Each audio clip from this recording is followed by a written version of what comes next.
Don't worry. I'll take care of inheriting my father-in-law's $3 million fortune and all the apartments," she said with a confident smile. The joy she felt, looking at the portrait of our late father, was palpable. She's a horrible woman. I'm prepared to wait quietly until the truth is revealed. I refuse to let someone like her take away my father's assets. My name is Lucy. I'm a 45-year-old single woman. Hey, Lucy, can you do the final check on the blueprints for tomorrow's delivery?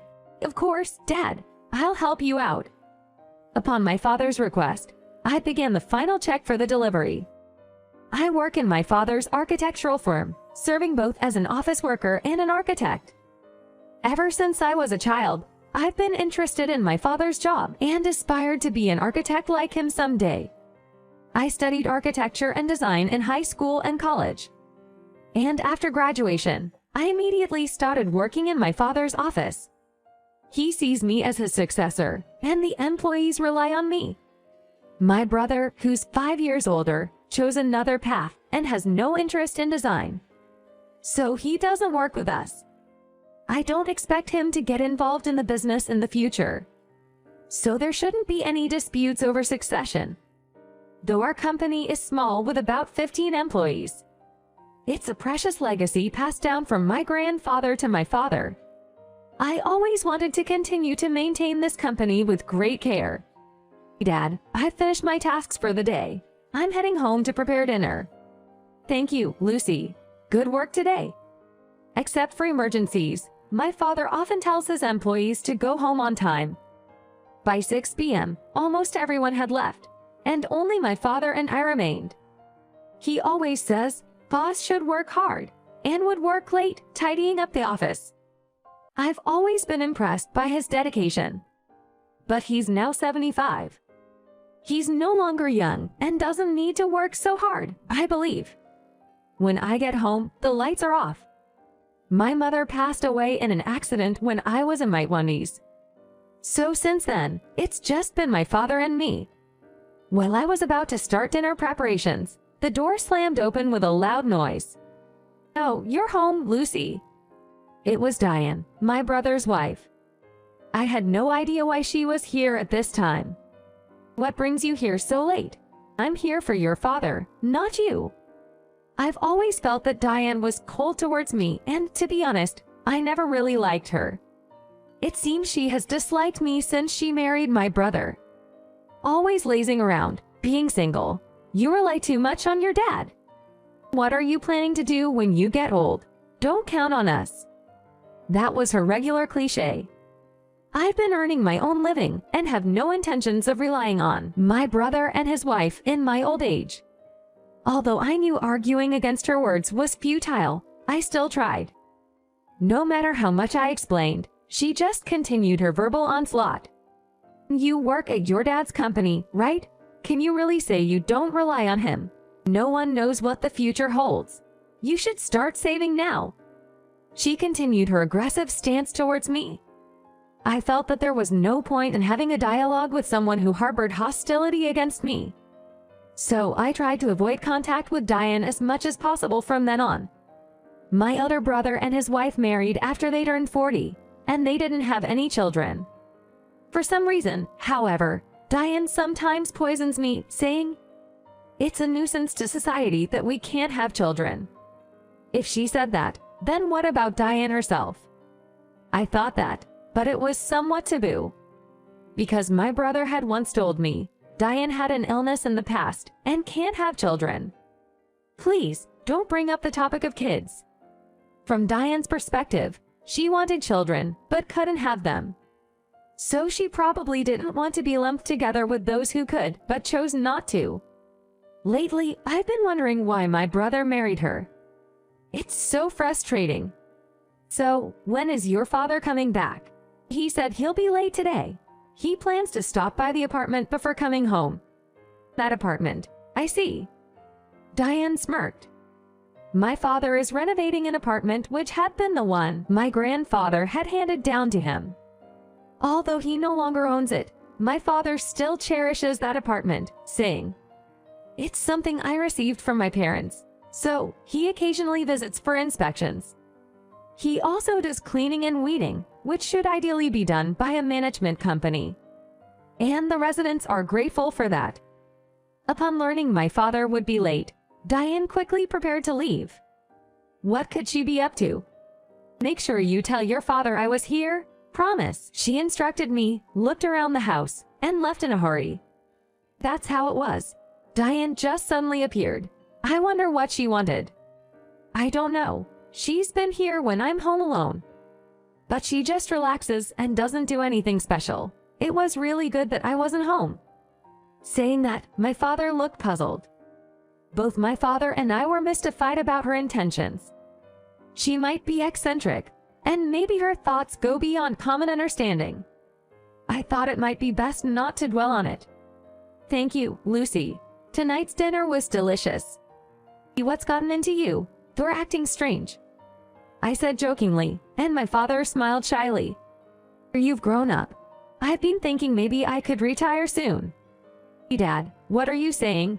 There's still so much I need to learn from you. Is that so? Well, I'm going to take a bath and head to bed. Good night. Yeah, good night. My father fell ill a week later. I was informed by a call from an employee while I was in a client meeting. Lucy, it's urgent. The president has. My father was rushed to the hospital in critical condition, unconscious. I quickly wrapped up my work and headed to the hospital, and immediately contacted my brother. After that, I called Diane.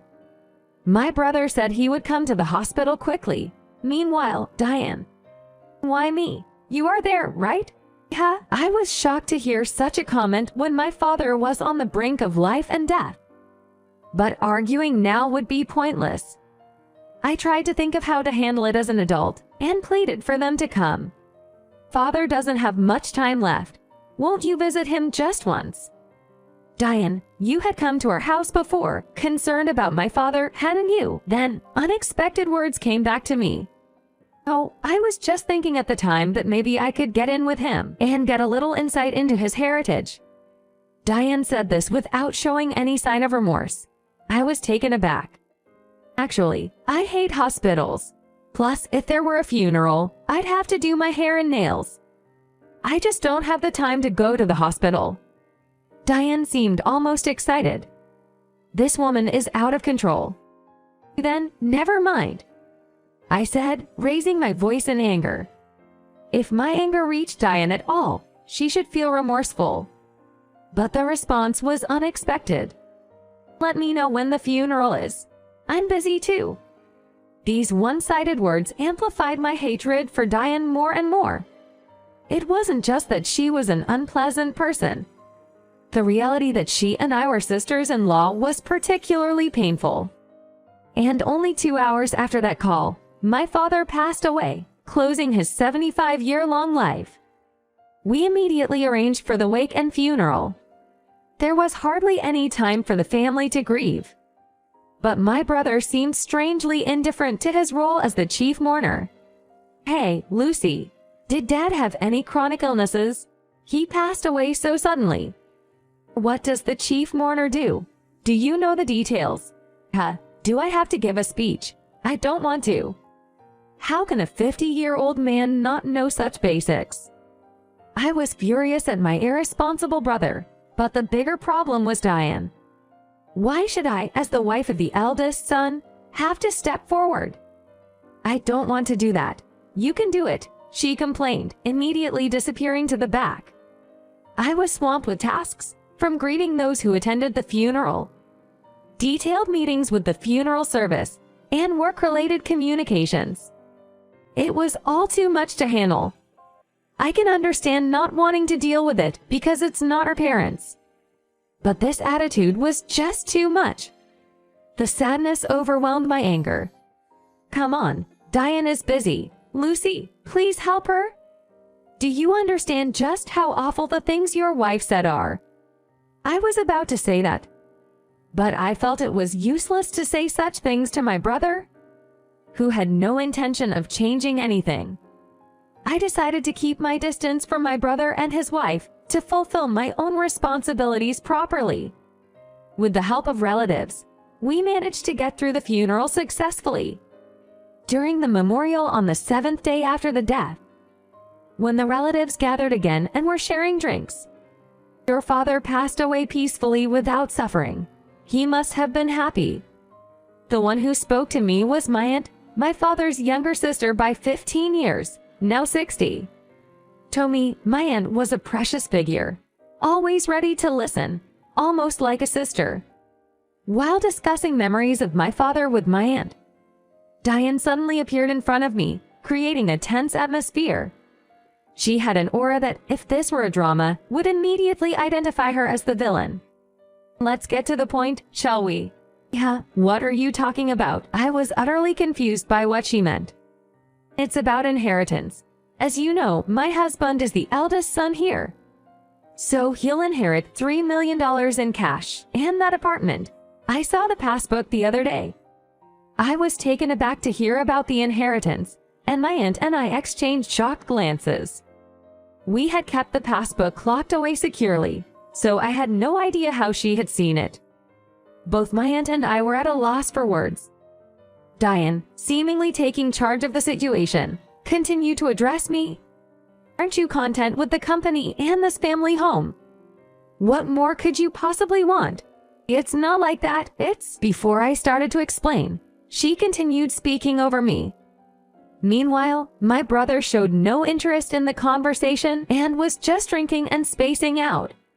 Maybe we should consider raising the rent for that apartment. That way, we'd have more income and live more comfortably. Once we save up a decent amount, maybe we could even rebuild it. Your father really left us something amazing.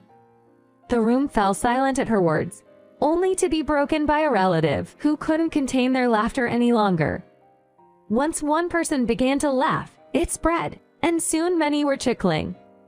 My aunt whispered to me, "Is she joking? And if you have something to say it to my face." Diane, seemingly irritated, crossed her arms and leaned back, staring at my aunt.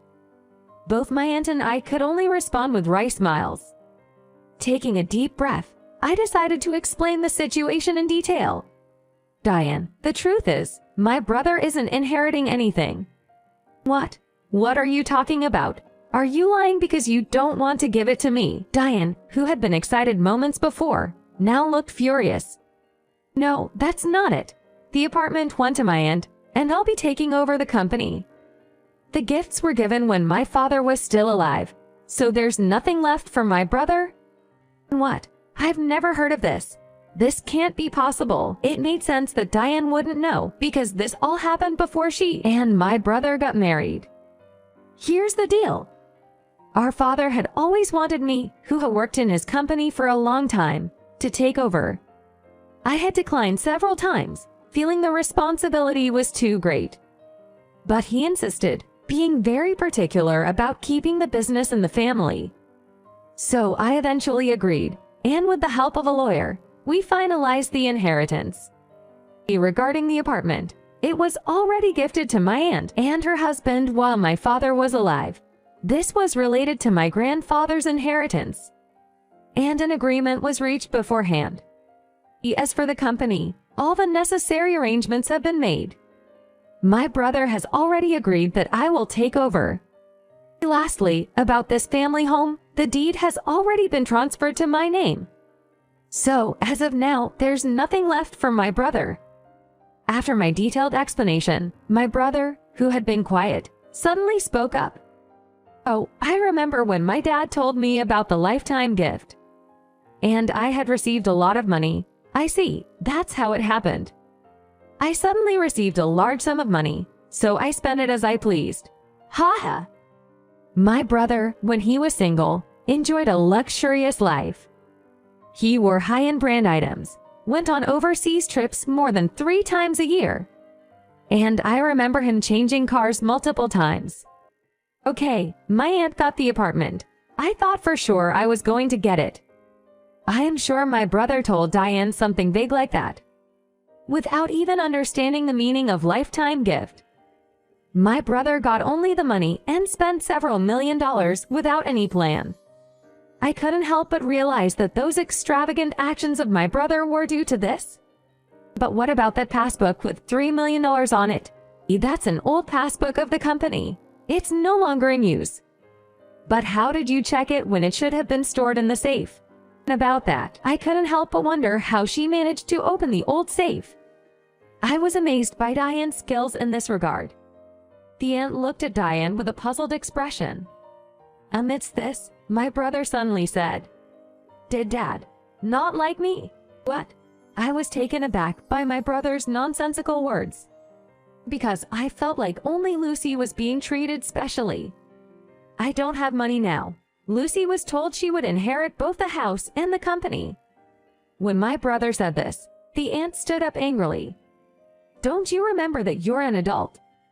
Do you understand how hard Lucy has worked to take over the company? Auntie, it's okay.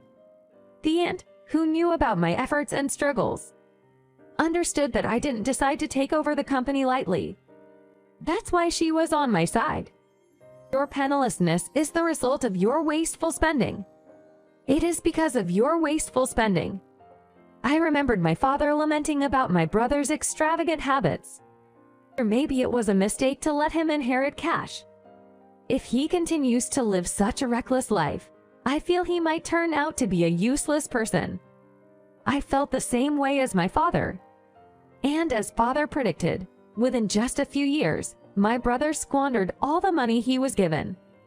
The fact that he left nothing but money might have been the last gift from your father. One's life should be spent working hard with sincerity and enjoying luxuries with the money one earns. Maybe it's a message like that. My brother could only nod in silence to the aunt's words. Meanwhile, Diane seemed relentless, showing a mixture of surprise and anger. I didn't know about this. Why didn't you tell me? I can't believe the apartment went to her. Even if you say that, the lifetime gift happened before you joined our family. So you had no chance to know about it. As the wife of the eldest son, it's unbelievable that I didn't know anything. My father-in-law didn't tell me anything. This is wrong. Seeing this chaos, it seemed that indeed my father had not told Diane anything about the inheritance. But I felt I somewhat understood why my father didn't tell Diane anything. Maybe, from the beginning, my father had seen through Diane's true nature. She is too obsessed with money. I'm not mistaken. It's all according to my father's will. At my words, Diane responded with a voice trembling in anger. Do you expect me to just stay silent? I'll take this to court, you know. But you weren't an heir from the beginning. Even if you try to reclaim it in court, I think it would be impossible, you know. Upon hearing my words, it seemed Diane couldn't hold back anymore. And she suddenly became violent. She broke my mother's heirloom vase, slammed a glass onto the table, and continued to scream words I couldn't understand. The gathering, which was meant to reminisce about my father, turned into a huge commotion. With the help of my brother and other relatives, the situation was somehow brought under control, and the gathering was dismissed. Diane, I will demand compensation for the broken vase and glass. Remember what you did, ruining our father's house. Shut up, you money grubber. Afterward, Diane forcefully took my brother and left our family home. The term money grubber is what I would have liked to say to Diane. That day, I painfully realized how much money can change a person. Later on, my brother and Diane decided to divorce and lead separate lives. Surprisingly, it was my normally indecisive brother who brought up the divorce. I was genuinely scared by Diane's obsession with money. I felt it was impossible to continue our relationship. My brother said with a pale face that he no longer had the money he had received from the lifetime gift. But if it had remained, what trouble would have awaited him? Diane had been a housewife, and she was terribly afraid of the financial instability divorce might bring. But a shocking truth was revealed. Actually, she was caught in a marriage scam before she married me.